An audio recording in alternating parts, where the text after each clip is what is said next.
If the best translators struggle to faithfully render Rumi's poetry into English, how much more difficult is it to put the vision and values of our hearts into just the right language? In the case of Rumi, scholars have tried to convey the spirit of his writing in English translations, but come up with very different results, as you heard.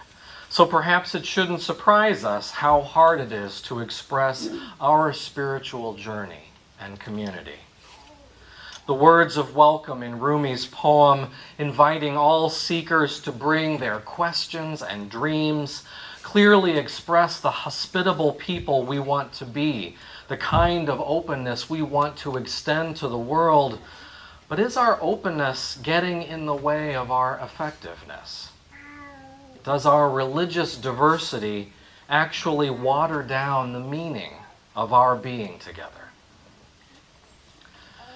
I remember what a sense of relief I felt when I first understood that a religious movement could contain such a diversity of beliefs. Most important to me at the time, it meant that I and my questions might be welcome here. It wasn't until years later that I also realized how challenging this would be because, of course, other people and their questions would also be welcome. When I was here 2 months ago and spoke about the joys of how we deepen our connections in spiritual community, I didn't say much about how difficult this experience can also be. My colleague Tony Larson writes, "We arrive from so many places, it almost seems as if we each came to see a different movie, but we find ourselves by chance in the same theater, each hoping for something to feed our spirits, yet wondering how we can all be fed when who we are and what we need seems so different." Many congregations are able to coexist peacefully from week to week without having to put their core identity into words. But I know that this group's leaders have been facing the daunting task of trying to do exactly that. When Madonna Bowman spoke here 3 weeks ago, she described the preparation of your congregation's online resume to search for a minister. The place in this process where the rubber really hits the road is the question, does this congregation have a mission, a glowing coal at its center? That is, what is the essence of this particular community that distinguishes it from all other organizations? I can see from your online record that your leaders have struggled to give a genuine and meaningful answer to this intimidating question, and I know that a great deal of thought is going into that answer. From the very beginnings of our liberal religious movement, Unitarian Universalists have resisted attempts to shoehorn our identity into too narrow of categories. At first, our forebears were simply scattered individuals in Calvinist congregations who chafed against the church's teachings that all humans inherit Adam and Eve's original sin, and that there's nothing we can do to change our predetermined fate. Even as we began to gather into congregations of like-minded liberal Christian seekers, we refused to be limited by any creed that might diminish our exploration and questioning. Again and again throughout our history, as our congregations joined into an association, what we most had in common was our insistence that no official statement restrict our freedom to search and grow. By the end of the 1800s, even the label liberal Christians began to seem too confining. The Jewish population of the United States had become sizable, and Jews and Unitarians often found themselves on the same side of important religious and civic issues.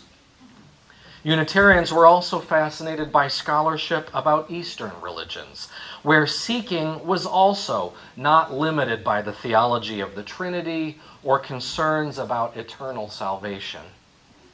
At the dawn of the 20th century, the insights of science and reason had also given birth to religious humanism, which turned its attentions to the concerns of this life and humanity's ability to make the world better. By the 1940s, we could no longer rightly even call ourselves a liberal Christian movement. Of course, this diversity has only increased, and any Unitarian Universalist congregation today is likely to boast a contingent of humanists, theists, agnostics, and atheists, pagans, and various versions of undefined. Small wonder that researchers at the Pew Research Center are scratching their heads over the 20% of American society that now identifies as nones or others. As with many other religious issues, we Unitarian Universalists have been the canary in the mine shaft, the first to struggle with a religious development that the entire nation would one day have to face.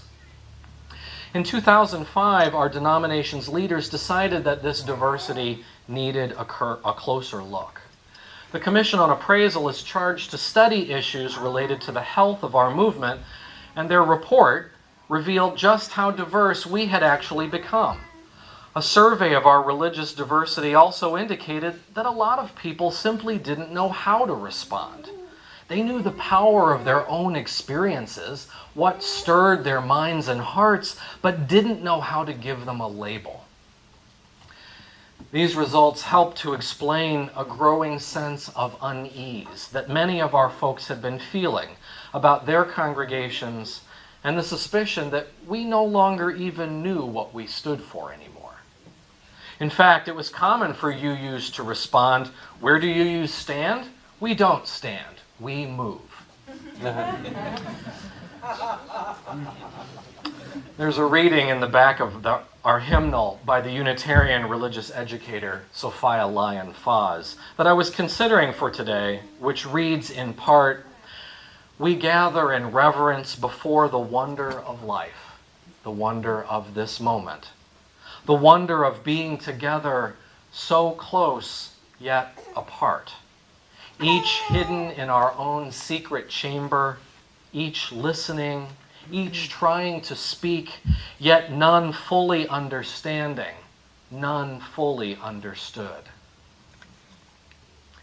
I realized how melancholy this reading made me feel, as if we were all seated before a gorgeous and thrilling spectacle, and none of us able to talk about how it made us feel. We had wrestled with this issue when I was in seminary, the possibility that our theological diversity and our individual uniqueness would leave us unable to speak deeply to each other. The Reverend Peter Morales, president of our association, has his suspicions about the source of this sense of estrangement. We come to liberal religion by different paths, yet there is one basic notion that almost all of us share with the most conservative, reactionary, and fundamentalist religious extremists. It is an idea that we also share, ironically enough, with hardcore atheists who are opposed to all religion.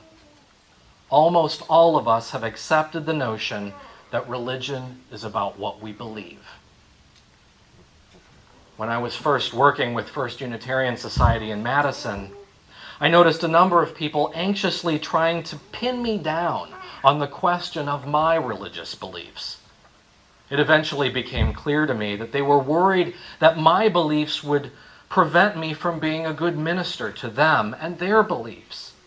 These labels being used as a litmus test of my ability to be in healthy and helpful relationship with them.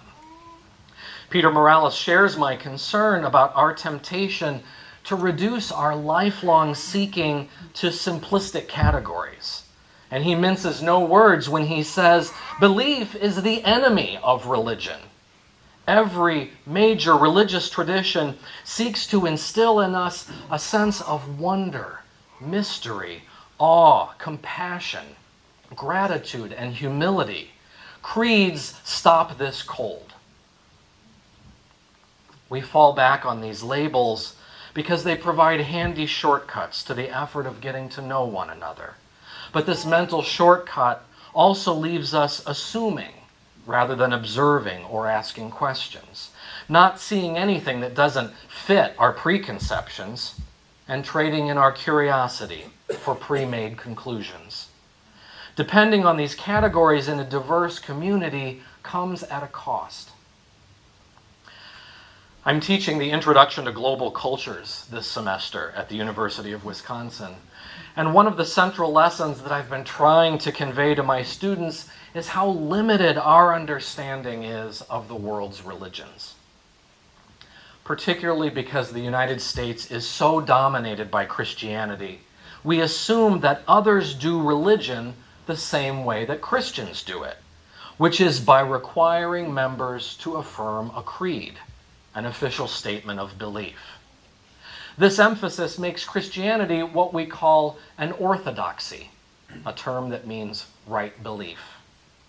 Because my students assume that other religions function in this way, they're surprised when I explain that this is in fact a very modern and very Western development. Judaism, Islam, Buddhism, Hinduism, etc., the world's other religions are better described as orthopraxies, communities gathered around shared practice or right practice. Being a Jew means living the practices of Judaism. Being a Muslim means faithfully practicing the 5 pillars of Islam, and so on. And for its first few centuries, before the church councils made creeds the test of membership, Christianity was also an orthopraxy, identifying its glowing coal in the way that members conducted their lives and treated one another.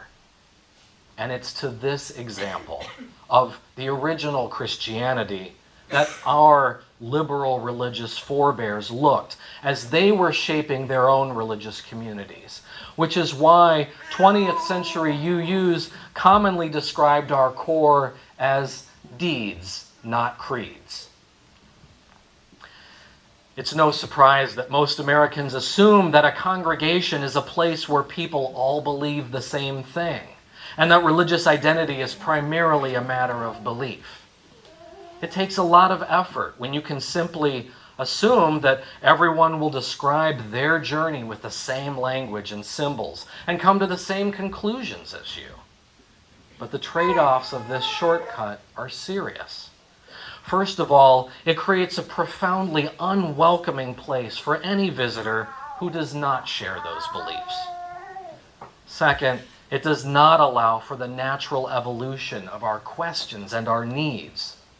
Many of us have grown up in other religious backgrounds and found ourselves growing beyond the limits of that community. The painful choice of remaining silently in our childhood identity or admitting that we no longer belonged there is a vivid memory for many of our members. Third, I was reminded last week by my colleague Kelly Crocker that religion that is focused on right belief also does a poor job of equipping its members to live in a religiously diverse world. After the service is over, they spend the other 6 days surrounded by people who do not share their beliefs. Some respond to this tension by thinking of the outside world as an alien and hostile place, and others by making sure that they are always surrounded by people who think just like them. In neither case are they enjoying the world as it actually is. It's worth acknowledging here that religious diversity has never actually been the goal of our movement. Rather, it has been a byproduct of our value of religious liberty, a happy consequence of the spiritual freedom that is at the glowing center of our identity. It is out of our direct experience of the sacred, not limited by narrow creeds or authoritarian clergy, that we have become a congregation of humanists and Christians and Jews and pagans and atheists and a host of welcome others who are willing to journey together in freedom, reason, and affirmation. Some congregations have avoided the complexity and tension of this diversity with a culture of non-engagement, You have your beliefs and I'll have mine, and we'll avoid friction by not discussing them. I hope that we won't respond to this challenge by simply not speaking about how we differ. That's the equivalent of responding to race and racism by claiming not to see color.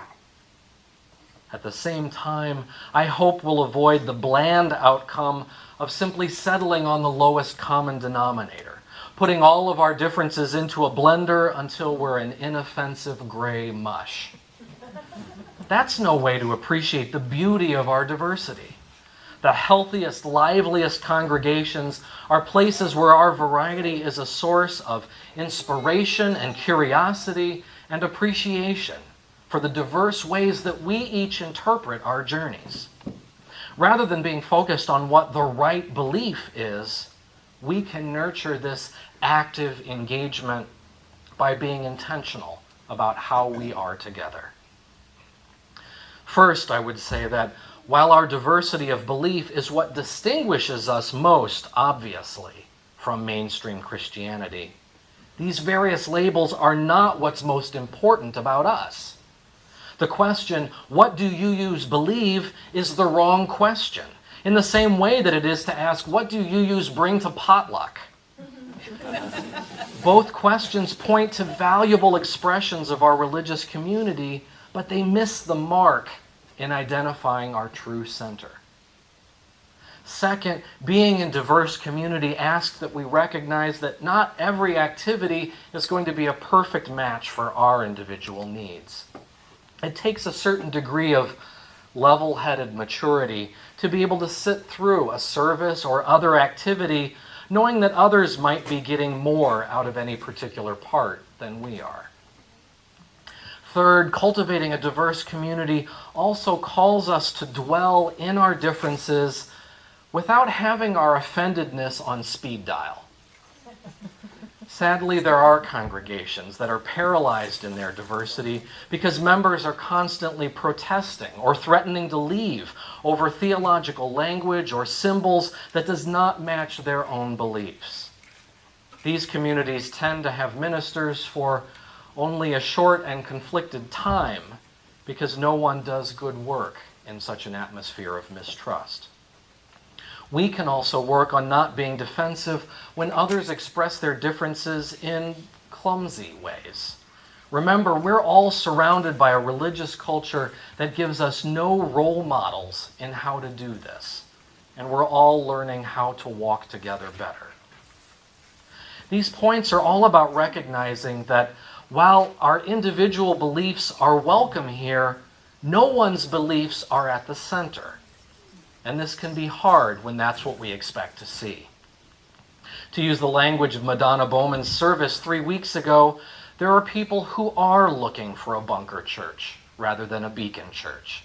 And it's not a failure when someone decides that they need a place where their personal beliefs are the ones at the center. And this is also about the fact that the life of a mature congregation does not look like the life of a young congregation. The flashy excitement that we experience in our first years together is exhilarating, but it's eventually replaced by the relatively undramatic growth that happens when we're putting down deep roots together. What a mature congregation naturally does is become a multi-celled organism rather than a single-celled one, so that there can be multiple overlapping centers. This splitting is normal growth, but it doesn't happen without some pain and some resistance. Every growing congregation I have ever worked with has heard its members lament, "We don't want to grow anymore because we're afraid we won't know everyone." And when I say every congregation I've worked with, I mean it. Even the members of First Unitarian in Madison, which was only 1,200 members at the time, were also concerned that they would lose that intimacy if more outsiders were allowed to join. The image of a cozy little community where we all know each other is compelling at any size.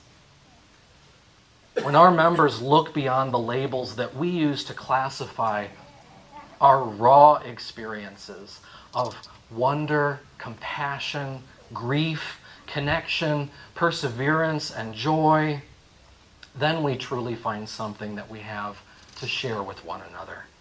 We each have moments that move us to tears or crack our hearts open in caring. We each have glimpses of delight so striking that our brains are still crackling days later. We each see injustices that shock us out of the sameness of our everyday lives and into action. This is the raw ore of our religious lives. And it is up to us whether we will polish it into a form to be shared or into a form to be hoarded and enjoyed alone. The labels are tools that help us communicate. But as the Buddhists say, they are the finger pointing at the moon and not the moon itself. That we care deeply enough to reach across the boundaries of our categories, to share our open hearts with one another, that is our glowing coal, and a treasure worth gathering to share with one another and with the larger world. May it be so. Now I'd like to invite you into this conversation, as we like to do here